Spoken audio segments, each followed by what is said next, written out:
cette robe qui, par miracle, a traversé plus d'un siècle pour arriver ici, avec une toile de Bartholomé qui représente son épouse dans cette robe. Et on ne vous fait pas un cours d'histoire de l'art, on vous fait entrer dans la famille, on vous fait rencontrer les enfants, les maris, les femmes, les maîtresses. Ce groupe d'hommes et de femmes a complètement décilé les yeux de leurs contemporains. Il leur a amené la lumière, il leur a amené la couleur, la joie, la féminité. Cette jeune femme qui avait une trentaine d'années quand elle a été peinte par Édouard Manet, on ne peut pas manquer d'être ému par cette femme un peu sauvageonne. Quand il a été exposé au salon, elle a dit à ses amis « Je ne sais pas ce que les gens ont, ils parlent de moi comme d'une femme fatale. »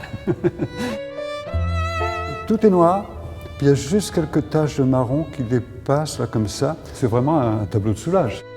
Quelques coups de pinceau, il y a un chapeau mutin, il y a un jeu d'épaules. Et puis grâce à ses deux yeux, crac, elle devient une femme fatale. Ça, c'est le fond de cette exposition. C'est-à-dire que les gens représentés sont vivants et ceux qui les ont représentés vivent.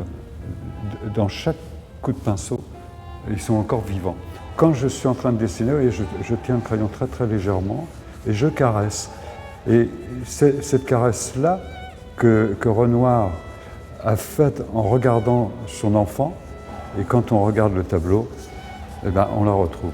Vous l'entendez respirer, vous sentez son odeur.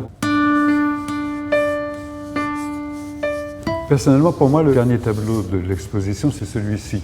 Chaque portrait nous a raconté quelqu'un. On voit ce qu'en pensait celui qui l'a peint. Cézanne a été sollicité pour faire le portrait d'un collectionneur. On voit bien comment était ce monsieur. C'était un monsieur qui devait être assez grand, assez maigre, grand bourgeois, mais quand même un peu décontracté. Enfin, on le voit bien.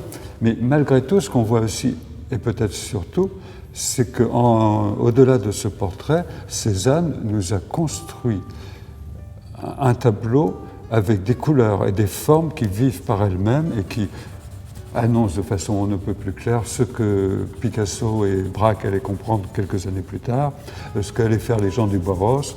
Et puis, vous voyez, j'en ai fait un dessin comme ça. Si on regarde là, c'est un jeu de rectangles, de traits, qui pourrait être un tableau de Paul Klee. Ils ont compris que les traits et les couleurs, c'était des mots caressants ou violents et qu'on pouvait écrire des choses extraordinaires avec. Ah oui, génial, génial ce garçon. Pour moi, c'est une des expositions les plus vivantes que j'ai jamais vues, pour l'excellente raison que tout ça, ça nous propose un groupe de gens et qui ont révolutionné la manière de voir et peut-être la manière de vivre. On plonge dans le temps. C'est vraiment une exposition qui ne fait pas peur. Parce que, certes, on va y rencontrer de la peinture, mais d'abord, on va y rencontrer des gens qui ont vécu. C'est mon exposition préférée.